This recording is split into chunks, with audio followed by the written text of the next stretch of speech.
Hi, today I'm going to show you how to enable or disable plugins in Joomla. So first you need to log into your administrator panel in Joomla, and then if you are logged into your website, you need to go to the system settings, and here on the manage options you can find something like plugins. We need to open it, and now you can check here the list of available plugins on your website.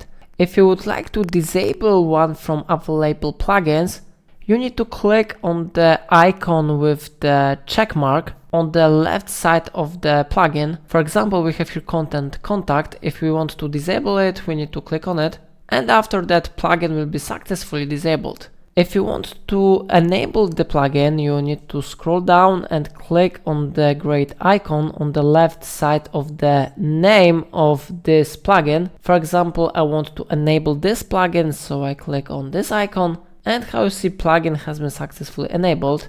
So in this way you can easily turn on or turn off plugins on your website in Joomla. If I helped you, remember to like this tutorial and subscribe my channel. Please let me know in comment if you suffer a problem.